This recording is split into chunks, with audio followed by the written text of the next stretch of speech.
Administrasi Negara yang beranggotakan saya sendiri, Gia Septiadi Aziman, dan Saya Nadia Saharana Bulan. Saya Kasih Dewa. Saya Gita Alfianita. Saya Yunus Dewi Dadan. baiklah, di sini kami akan memulai penjelasan materi pertama yang akan disampaikan oleh Gania. Pada Gania dipersilakan. Mendengar adalah proses menerima, mengikuti makna, dan merespon kepada orang yang berbicara dan pesan serta yang disampaikannya. Kenapa mendengar aktif itu penting? 1. Agar dapat membangun dan memelihara hubungan yang lebih baik. 2. Mampu memahami kebutuhan dan perasaan orang lain. Nah, selanjutnya adalah materi tentang hambatan dalam mendengarkan.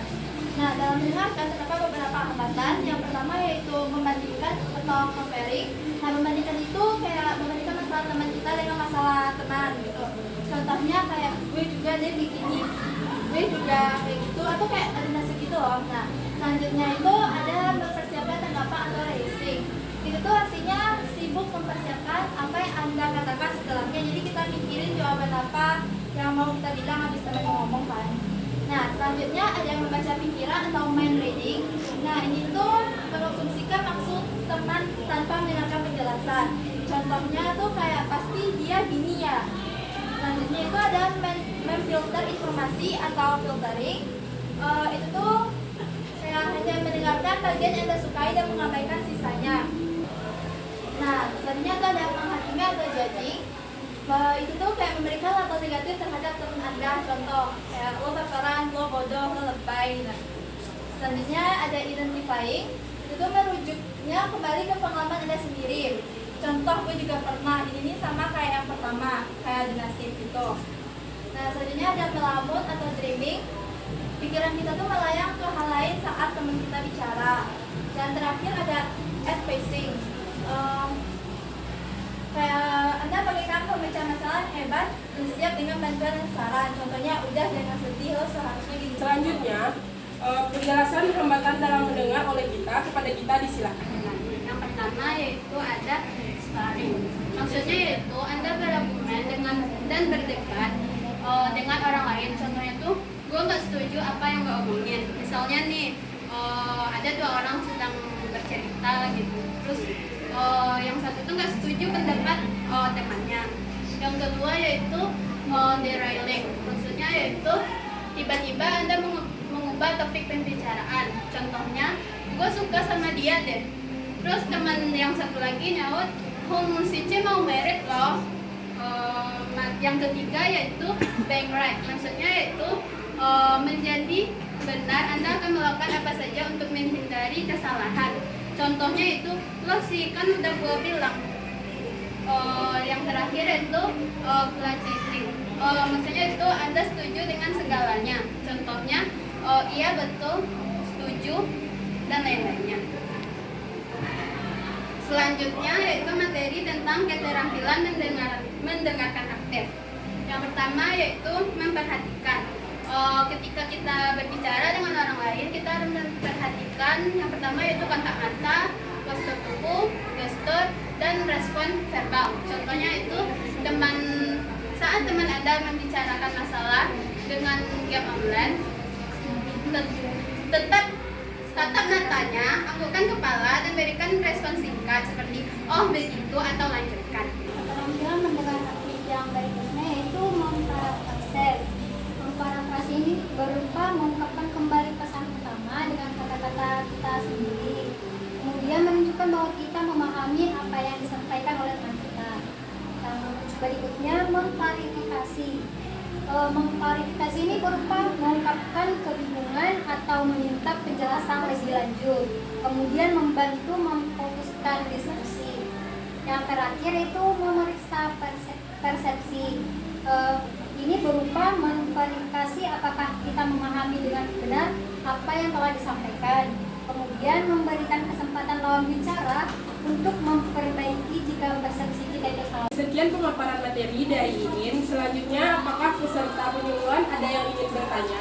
Baik, Assalamualaikum warahmatullahi wabarakatuh.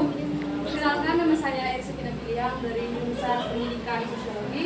Sebelumnya selanjutnya izin bertanya kepada pemateri, yaitu mengenai materi yang disampaikan tadi, bahwa salah satu hal yang harus kita lakukan saat mendengar aktif adalah dengan menatap mata lawan bicara kita, artinya kontak mata. Nah, pertanyaan saya adalah, kan kalau kita menatap mata seseorang itu pasti ada rasa kecanggungan gitu. Menurut materi, solusi seperti apa yang harus kita lakukan agar kita bisa kontak mata dengan lawan bicara kita untuk mendapatkan mendengar yang aktif seperti itu. Terima kasih. Baik, demikian pertanyaan dari peserta penyuluhan. Apakah ada pertanyaan lagi? Baik, setelah menampung pertanyaan dari saudari Eri tadi dari jurusan sosiologi, selanjutnya ada penanya kedua. Silakan saudari. Baiklah, terima kasih sebelumnya kepada moderator yang telah mengizinkan saya bertanya. Di sini saya akan bertanya mengenai keterampilan mendengar aktif, yaitu salah satunya dengan kontak mata. Seperti yang kita ketahui dalam agama Islam, kontak mata apalagi terhadap lawan jenis itu tidak diperbolehkan. Nah, itu bagaimana tanggapan dari kelompok penyaji tentang hal tersebut? Itu saja pertanyaan dari saya. Terima kasih. Baik, selanjutnya dari pertanyaan saudari Eri tadi akan dijawab oleh teman saya Kasih. Kepada Kasih, disilakan.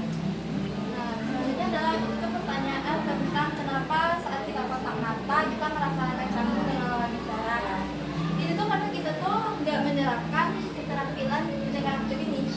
Jadi kalau kita menerapkan keterampilan mendengar aktif, kita menerapkan tentang kontak mata, kita terbiasa kontak mata sama teman bicara, itu tuh canggung tuh nggak bakalan ada. Jadi kalau terbiasa kita nggak bakalan canggung. Malahan karena kita terbiasa lawan bicara kita itu lebih nyaman sama kita, lebih mendengarkan. Dia merasa kita mendengarkan dia bicara, dia merasa kita memperhatikan dia bicara. Mungkin itu jawabannya yang bisa saya berikan. Oh iya, berarti caranya adalah dengan membiasakan seperti itu. Ya. Ya, terima kasih Pak. Oke, mungkin sekian jawaban dari Kasih dan penanya juga paham dengan jawaban yang diberikan. Terima kasih. Baik, penanya selanjutnya adalah Dia, akan dijawab oleh teman saya Gita. Kepada Gita, disilakan. Jadi saya akan menjawab pertanyaan dari penanya, yaitu kalau dalam Islam kontak mata kan tidak diperbolehkan.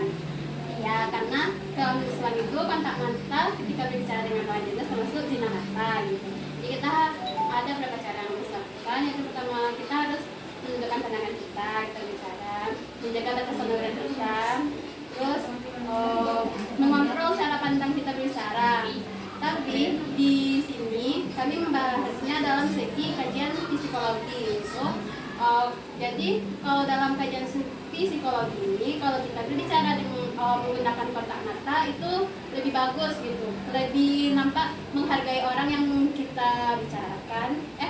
Kalau kita berbicara menggunakan kontak mata dengan orang itu, jadi apa yang kita bicarakan dengan orang tuh bisa fokus mendengarkan apa yang kita ceritakan. Mungkin seperti itu. Apakah punya Baiklah, saya rasa cukup. Saya cukup mengerti atas jawaban yang kelompok yang diberikan, dan terima kasih.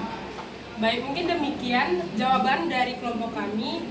Penanya juga sudah paham atas jawaban yang diberikan.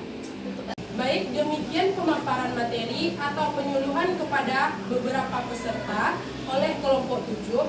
Mungkin demikian dari kelompok kami. Mohon maaf apabila ada kesalahan. Kami akhiri dengan Assalamualaikum warahmatullahi wabarakatuh.